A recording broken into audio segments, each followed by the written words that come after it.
Alright, guys, welcome back to the Swing Trading Setup series, where I talk about mostly the things which I keep in mind when I take swing trades and how I position size myself, which sectors do I focus on, what are the structures of the sectors which I mostly focus on, right? So we'll be discussing all these things over the course of the coming videos. In this video, which is the second one, in the first one I talked about the importance of a stock wanting to cross its all-time high, right? All-time high or a 52-week high in a trending structure, right? The stock should be trending, and that is the first and foremost condition for a swing trade, right? In today's video, what we'll do is we'll talk about position sizing, all right? How do you basically in which market do you leverage up? In which scenarios do you enter with smaller sizes? What is the time when you actually increase or start putting up more size on your trades, right? By more size, I basically mean more quantities you add to your um, trading size, all right? So, so let's talk about two situations which can set up in any sort of a market. All right. So first of all, it's very important that you are always trading on a sectoral basis, right?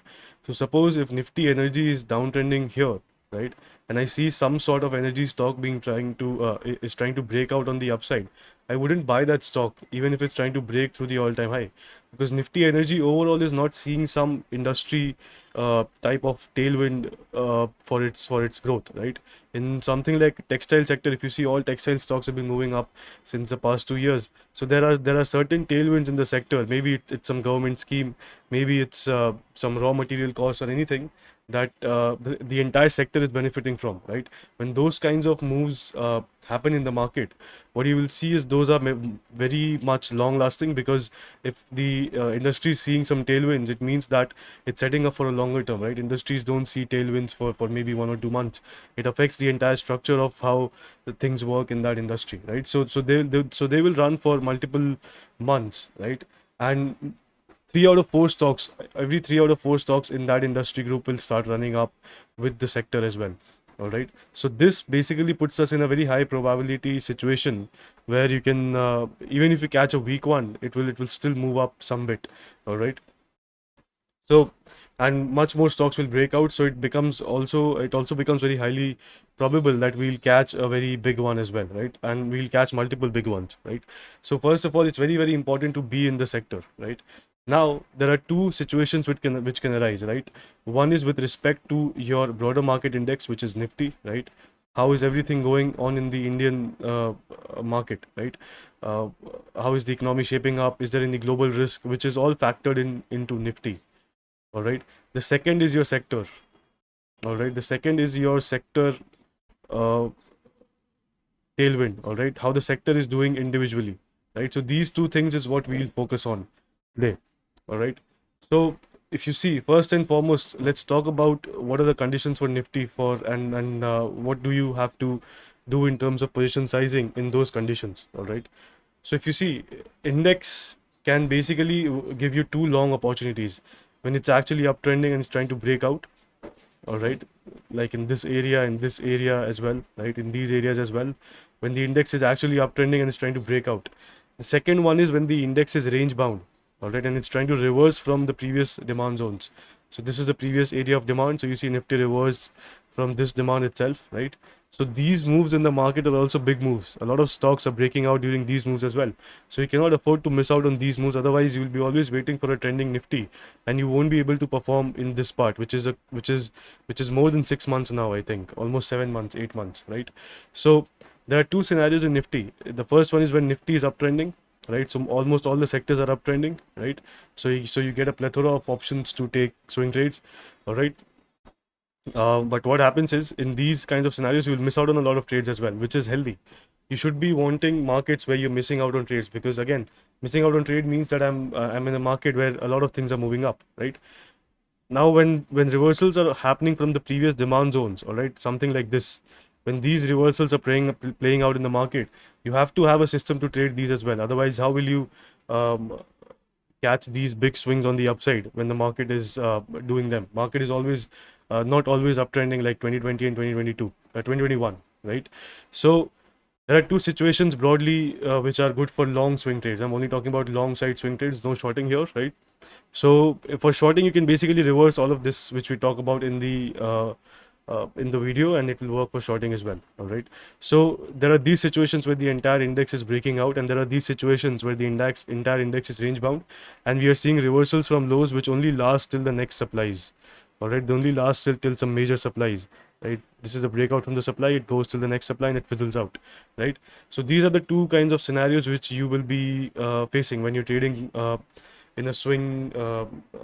You're trying to trade swings in the market. All right. So whenever we are taking reversals from the lows, and how do you actually trade reversals from the lows? Basically, what you want to do is, first let's talk about that in brief. So you see, if this is your demand zone and Nifty is coming into this demand zone.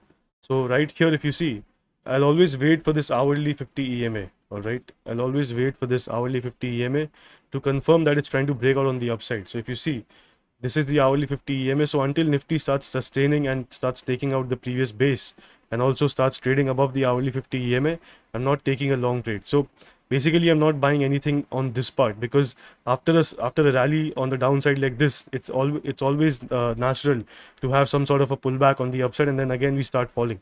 All right. So the confirmation of the base being complete is your previous range right here. When this starts going, and the Nifty is also trading above the 1 hour 50 EMA, that is when you know that this is heading up for a multiple day rally. All right. So now another thing which you need to spot is, once this base is taken out, the immediate target becomes your next base. All right. And here you pause again. So here you judge price again based on this previous base. All right. So basically our focus just shifted from lower bases to higher bases. All right. So now until this is taken out, we are still uptrending. All right. So this is just a basic introduction to how you can time the market this way. If you want to know much more about it, you can obviously drop a DM on Instagram. I'll revert back to you. I'll link it in the comments as well, in the description. All right. So these are the two, but we'll not talk about this in more detail. We'll talk about the position sizing aspect. All right. So suppose you figure out that market is trying to go up from here, right? Now we know that the market is going to stop here or maybe here, right? And we're going to see a pullback and maybe a range completion before we actually start getting an uptrending market. All right. So in this area, what I do is, I do not buy stocks with more than 50% exposure in my portfolio. All right. So basically, what this means is, if I have a portfolio of 10,000 rupees, I'll only buy stocks worth of 5,000 rupees. All right. And how will I add those stocks? So basically, when I catch this low, suppose I catch this low somewhere here, I buy stocks. I see stocks which are trying to work out. I buy stocks with 50% of my position size, and now I'll let them run into some supply here. All right, before booking out on them. Now to add on those names again, so because those names are already uptrending, so I'll always want to add on them on some dips, right? If it sets up again, I'll wait for the index to pull back, right? And the confirmation to add more position on this 50% size is when the index structure goes up to this supply again. All right, so it's a very important, scheme of moves which you want to keep in mind when you're recovering from the lows and you're breaking out the previous supply, right? Breaking out to the previous supply, you should only get in with 50%, because we are still downtrending, so it can obviously turn around from some previous supply as well, right? Where does the confirmation for an uptrend come about? When we go down and then we go back up to this previous supply. All right, and then we start trying to build a base here and trying to break out. This is where I'll add more money into the markets. All right, and then we go into the next supply again, which is maybe higher as well.